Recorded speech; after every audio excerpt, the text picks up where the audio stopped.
Welcome to The Explainer. Today, we're pulling back the curtain on something you use every single day, probably without even realizing it. We're talking about the force that makes websites click, pop, and come alive. And that force is JavaScript. Seriously? Have you ever stopped to think about it? You click a button, and a menu just slides into view. You scroll down a page, and boom, news stories magically appear.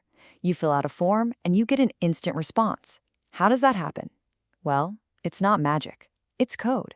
And more specifically, it's JavaScript. Okay, so to really wrap our heads around what JavaScript does, let's use a simple analogy.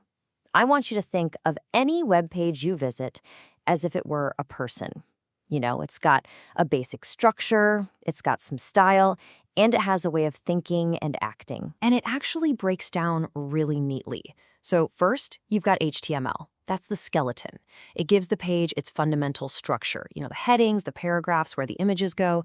Then you have CSS. CSS is like the clothes. It adds all the style, the colors, the fonts, the layout, all the stuff that makes the page look good. But without a brain, you've just got a well-dressed mannequin. It looks nice, but it can't do anything. And that's where JavaScript comes in. It's the brain. It controls all the behavior. So let's give this brain a proper introduction. JavaScript is the programming language that takes a static, kind of boring web page and completely transforms it into a dynamic, interactive experience. Now, the official definition calls it a high-level interpreted language, which might sound a little technical. But high-level just means it's written in a way that's way easier for us humans to read and write. And interpreted means your web browser can read and run the code line by line right on the spot. So the bottom line is this. It's built from the ground up to run inside your browser and make websites feel alive. And it's got some really cool features under the hood. It's dynamic, which means you don't have to tell it whether a variable is a number or some text. It's smart enough to figure that out on its own. It's multi-paradigm, which is really just a fancy way of saying developers have the flexibility to use different coding styles to get the job done. And because of modern browsers, it's just-in-time compiled. This means your browser actually optimizes the code as it's running, making it incredibly fast. Okay, that all sounds great in theory, but what does this actually look like in practice?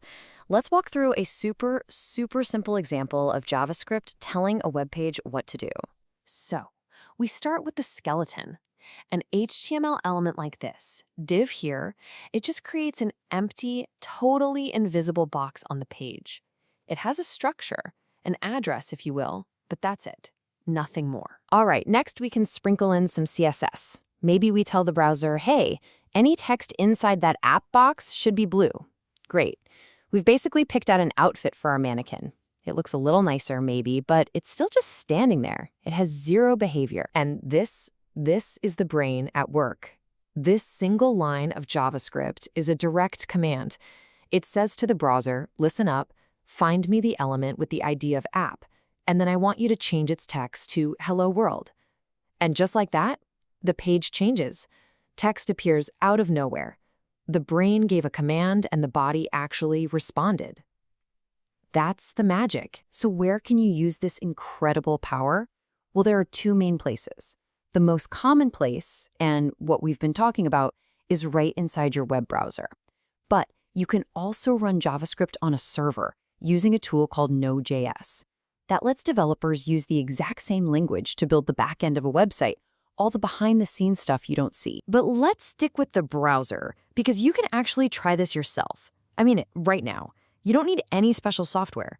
Just go to any web page, right-click on it, and hit Inspect. You'll see this developer panel pop up.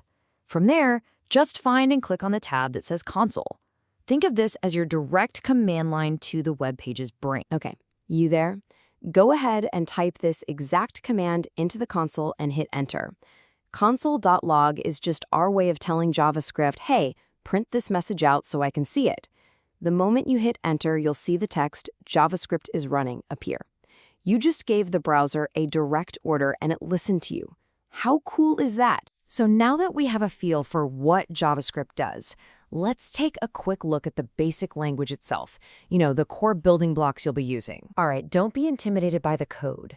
This little snippet right here has the 3 most common things you're going to see in JavaScript, and we're going to break them down one by one. We've got variables that can change, constants that stay the same, and these reusable chunks of code we call functions. First up, we have let. When you use let, you're basically creating a named container, a variable, for a piece of information that you think might need to change later. So here, we've made a variable called message, and we've put the text hello inside it for now. Next to that is const, which, as you might guess, stands for constant. This is also a variable, but it's one you set up with the intention of it never changing. Think about something like the number pi. You set it to 3.14 once, and you definitely don't want it accidentally changing to something else later in your code. Const protects you from that. And finally, the mighty function. Functions are honestly one of the most powerful ideas in all of programming. A function is just a named, reusable block of code that does one specific job. The best way to think of it is like a recipe. Here, we made a greet recipe. You give it a name, and it follows the steps inside to give you back a nice greeting. And you can use that recipe over and over and over again with different names. Okay, it is time to put all these pieces together. Let's look at what could be your very first tiny little program, and then I'm going to give you a quick challenge. Let's walk through this. First, we declare a variable name and set it to student. Then, we define a function called welcome that uses plus signs to stitch together a string. And finally, we call that function and tell the console to log whatever it gives us back. If you ran this, it would print welcome student to your console. Okay, now for a quick challenge for you. Remember that greet function we saw a couple of slides back? It used that really clean $ and curly brace syntax. So how would you rewrite this welcome function to use that modern style, instead of those clunky plus signs? Go ahead, pause and think about it. It's a tiny change, but it's your first step toward writing cleaner, more modern JavaScript. So let's just recap. With just a few basic ideas, you've seen how a web page goes from being a static skeleton to being a body with a thinking, acting brain. You literally now know how to make a web page think. So the only real question left is, what are you going to build next? Thanks for joining us on The Explainer.